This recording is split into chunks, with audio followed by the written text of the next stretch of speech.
Right, okay. Are we ready? Are we leaning in? Are we leaning in? Are we leaning out? This is my normal comfy stance. Okay. Am I in focus over there? You're in focus as well. Oh, don't do that. What? Right. You were just like You know. flirting with the Come on, let's do it. audience. Yeah, do it. Right, okay.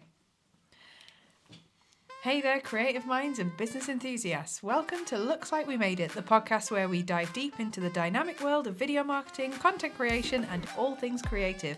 I'm Izzy, your guide through this creative journey, wearing two hats, head of production and senior video editor.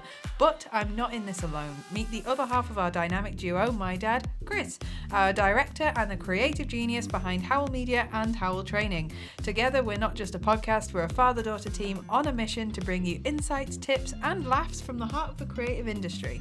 Whether you're a business looking to up your video game or a budding creative hungry for knowledge, this is the place to be. We've got real life experiences, expert advice, and a sprinkle of anecdotes to keep things interesting. So if you're ready to unlock the power of video, bespoke content, and training to achieve amazing results, you're in the right spot. Fasten your seatbelts because this is Looks Like We Made It, where we turn creativity into success, one episode at a time. Wow, let's go. Let's go! And this is the first time. I was going to say, just quickly, No, go on then. you should record that. If you say that every time. And you know what? I actually just have. I know, So you I were know. there for the famous moment. Have you noticed? I know. There are some I know. there are cameras in I here. know. We have to actually make an effort now. We can't just...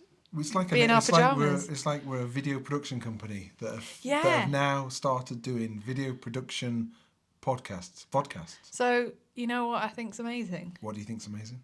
Is that all of our listeners who have listened to the last 4 seasons wondering what we look like can now see what we look like God help them. on looks like we made it. This is what it looks like when we make it. Yeah, it is. I feel a bit. I don't know what to I feel a do. bit formal. I'll sit back then. Shall I sit? No, it's good. no, it's okay, fine. so what's today's topic then? Just forget the cameras there. I can't. They're right there. This Hi, is Mum. Okay, what's today's topic then? Remember, this is also going to be just audio as well. So for our listeners, No. listeners at home, Dad just waved at the camera. Dad. Chris. So today, what I thought we'd look at is, because you are someone you're a designer, you're a creative, you're one of those people who does a lot of artistic stuff. Yeah. And I walked into work this morning and noticed that you had the urge to redesign our logo and to do some creative work. And you have the freedom in our business to be able to do that whenever you want. Yes. But the question that was born out of that is, how often should a company rebrand or freshen up their brand? Because we can do it quite easily and quite a lot. Well, yes. Well, two points there. Okay. One, you walk to work. That's a long way. I walked into work. Oh, I see. Two, everybody in the office said, "Oh no, leave the logo alone. Don't do that. What the hell are you doing? Why do you keep fiddling with the logo?" Yeah. So let's cut to the chase. So the question is, how often should you look at rebranding your business? Mm-hmm. This is the point where I go into the thing about the difference between redesigning your logo, doing a logo, and your organization's brand. Yeah, because we have discussed on our previous posts on LinkedIn and whatnot, we focused on how a brand isn't just about a logo. As you know, I am very, very vocal about the fact that a brand is about culture, and a brand isn't just your logo, your colours. And incidentally, we're not changing our logo for a little while longer. Just It's double good- checking. Yeah, it is staying. But that a brand is about what you believe in. A brand is about what you want other people to take away from when they are interacting with you at any level. Mm-hmm. So, to my mind, fiddling about with your logo, in all seriousness, having a logo redesign is sometimes a good idea. You've got to approach it quite carefully though as a slight caveat. It's not Okay. something you want to just decide you're going to do and then show the office on a Tuesday morning following a bank holiday. It's not Monday, is it? No, it's not Monday. So on a Oh. Tuesday morning isn't something you say, hey, I'm thinking of changing the logo. That's bad form. Right. In the right setting, a refresh of your logo can be a great idea.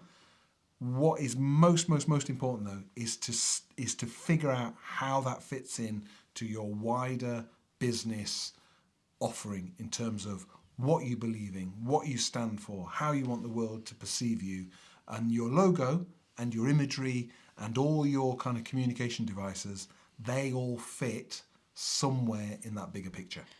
Interesting. So if you are a business who you feel like your culture and those things are kind of there, like you're getting there, you might have lots of, maybe a few sort of staff changes, you might have some sort of I feel like particularly in the past few years, everything's kind of been on the short term a little bit. Like we've had the P word, the pandemic, and I think that in itself has changed how we as businesses sort of develop and grow. And I think actually a lot of people are very used to reacting quite a lot to external events and being quite reactive with their content, quite reactive with their branding and their culture.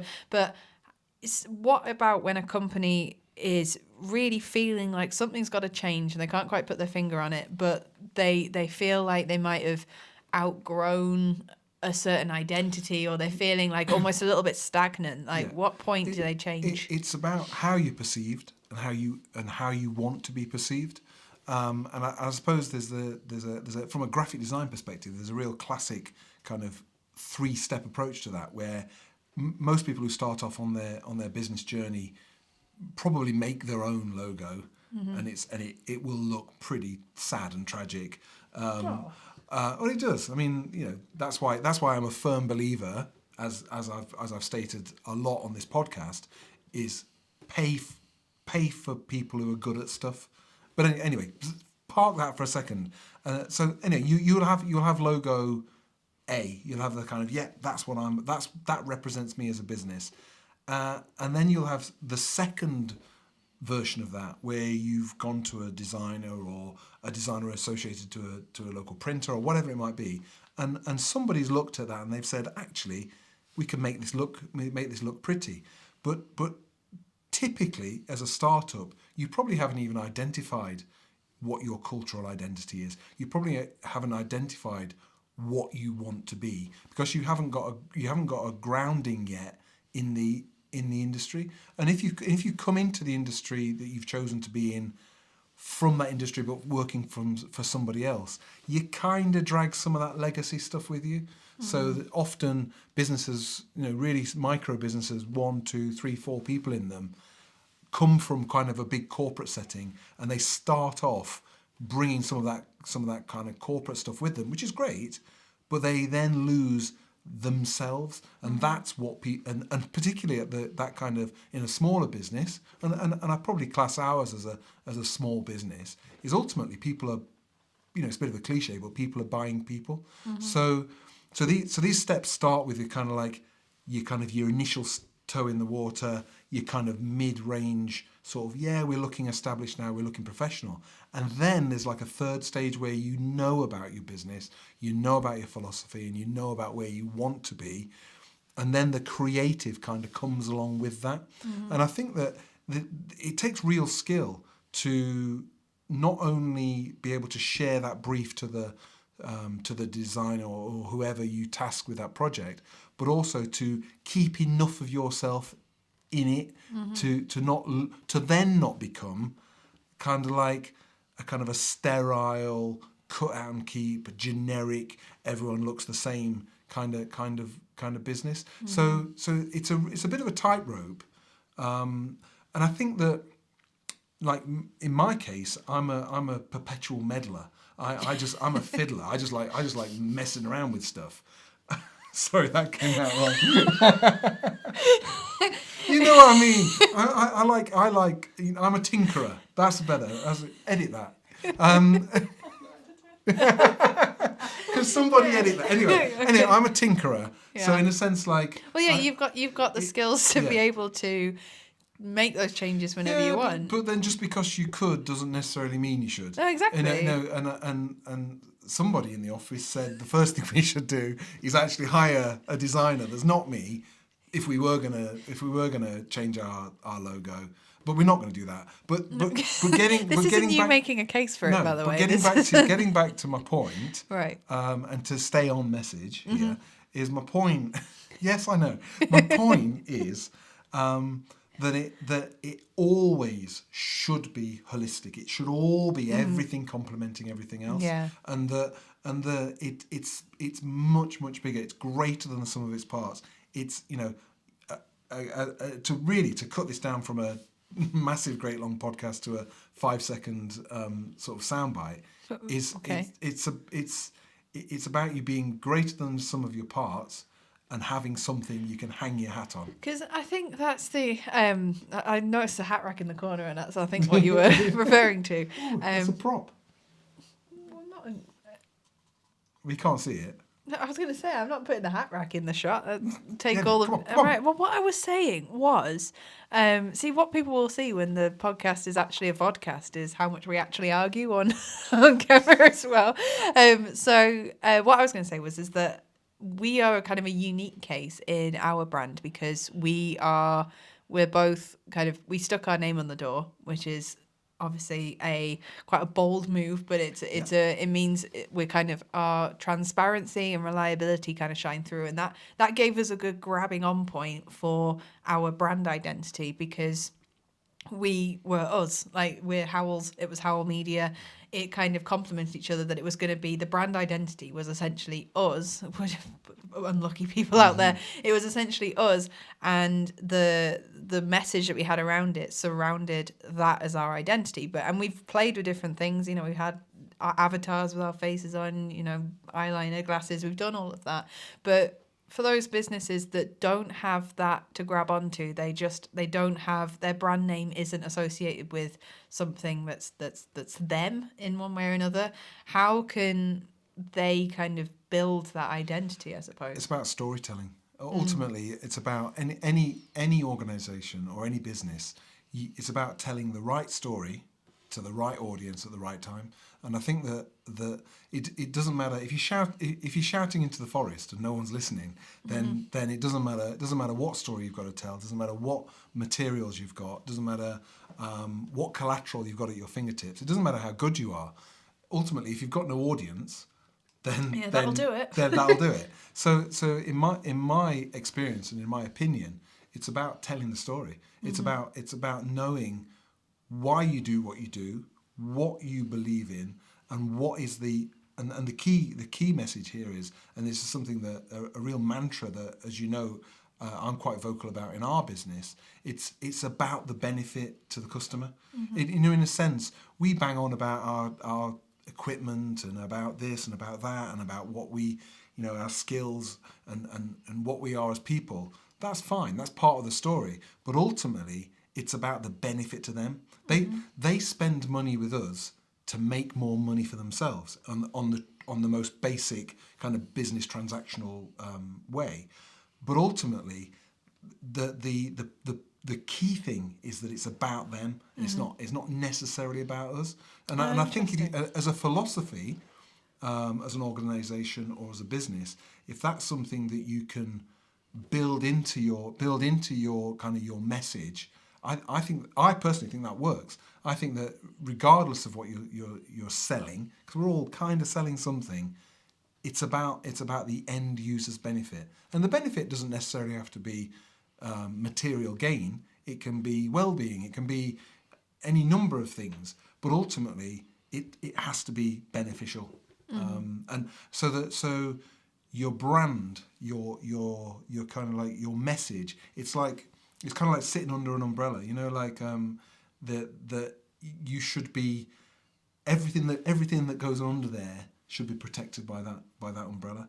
And then when it stops raining, you can emerge out. That's a bold metaphor. I like it. I like a metaphor. I know. I think, and that's really interesting. And I think that what tends to happen as well is that the more a business grows, the more that brand identity starts to form itself, and like you said, over time it kind of grows into something, and it's having control over that does make a difference. But within that as well, what I think we noticed as well when we work with clients on a more of a one-off basis in particular is that by bringing in cameras, by bringing in professionals, by bringing in people who have an outsider's perspective, it does help you shape that brand and also fill in those gaps as well, because I mean it works for us as well. Like even if we sit on camera, it suddenly become very aware of maybe the things that maybe we don't know as much about that as we should, or maybe these are the questions that people are asking, this is how we should answer them.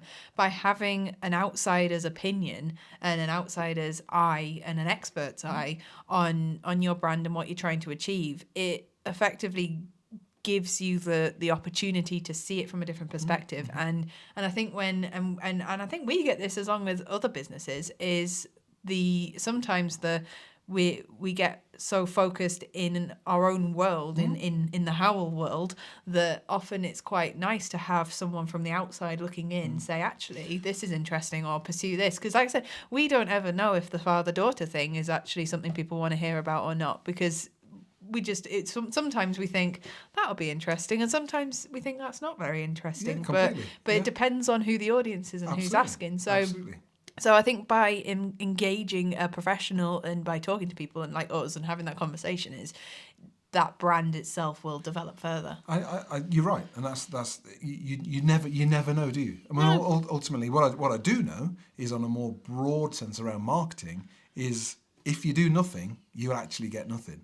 Ultimately, you've got to try something. Yeah, get out there and do something. And I think a lot of people who put out there the quick steps to making millions, this is the formula I followed and stuff.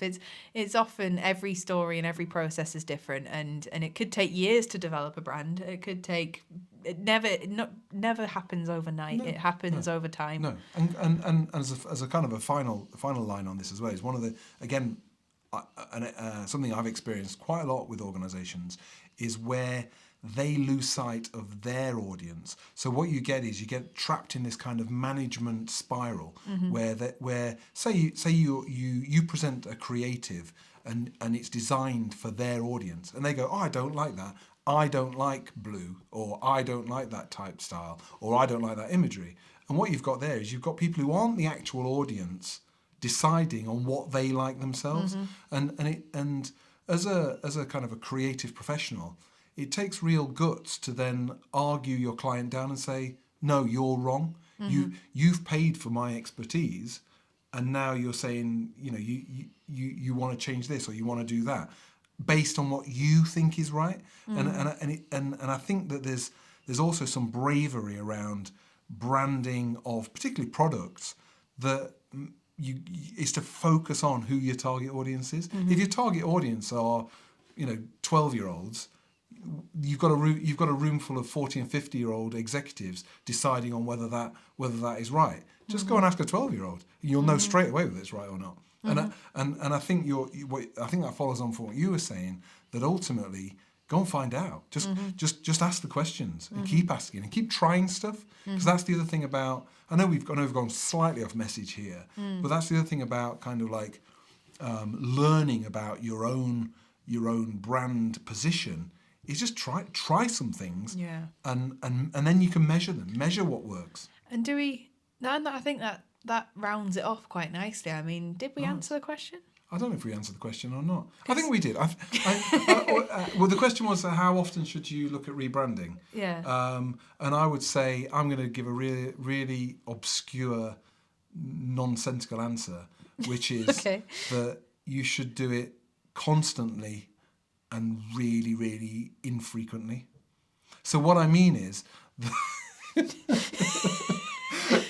I know I might be talking cobblers, but what I mean is you should be constantly reevaluating your brand all the time. Looking at all the time you should be knowing where you fit, but that's not to say that you should be changing it all the time. That's what I mean. And do we? Because that was very philosophical. I think And cobblers at the same time. philosophical. Yeah. The other thing within that was, do you prefer when businesses do a massive overnight change? We're now this colour, this is our new logo, or should they do small little changes over a set period of time? Stop being obsessed with logos. I don't mean logos, I mean in general, branding, flailing. Prove it's right. Whatever. Well, if you do a massive, great relaunch, or you do a kind of secret squirrel, Over time. One piece at a time. Little time. It doesn't matter. Do what's right. Do what you're comfortable with. Do what you can afford, and principally, and number one, do what's right for your customer. Fantastic. Well, God, I sounded like I know what I was talking about. I know, I was going to say. Momentarily there, for a second. Maybe it's the effect of having cameras. We actually have to make an effort. I don't know, Yeah, but we have to be kind of grown up. we have to really, But Yeah, how do you that's good. find having cameras trained on I you? don't mind. No, it's. I went it on a is what it is. confidence on camera course. I hosted a confidence on camera course, No. and I feel so much better for it. I'd be interested to see whether what kind of, because you see what we're doing here is we're gonna launch this both audio as normal and we're gonna launch this with a camera. It'd be quite interesting to see what happens. We can measure the results. Yeah, and if those go Everybody might hate it all, well, there's time yet. then we'll measure those results. Is there a Okay. silly question before we There wrap is a up? silly question, Okay. which is, when people talk about their last meal, what they would have, they always talk about. No, I'm not asking you that Oh question. no, I'd say that's a bit. Ooh, yeah. Because go they'll on. always talk about savoury. They always go, I would have a roast dinner, or I would have mac and cheese, whatever it may be. What would be your last pudding? What? Oh, okay. I like how you initially were like, what?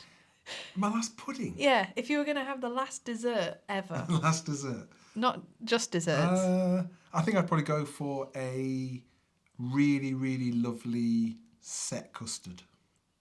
Are you 87? Well, Set custard? Yeah, like a kind of like a lovely. Stop that! Out of all the options. Our camera operators are laughing there. Yeah, set custard. I love custard. Okay. With a little sort of little thing of nutmeg on it. Okay. A custard tart, a perfect custard tart. Okay. Nice. Egg custard or vanilla custard slice? No, an egg custard. Okay. Well, mine would be a cheesecake probably, but a really good cheesecake. Yeah, you see, are we straying into cheesecake? Right. And on that note, I'm going to end Your this answer podcast. wasn't as good as mine. Yours is just, I love custard.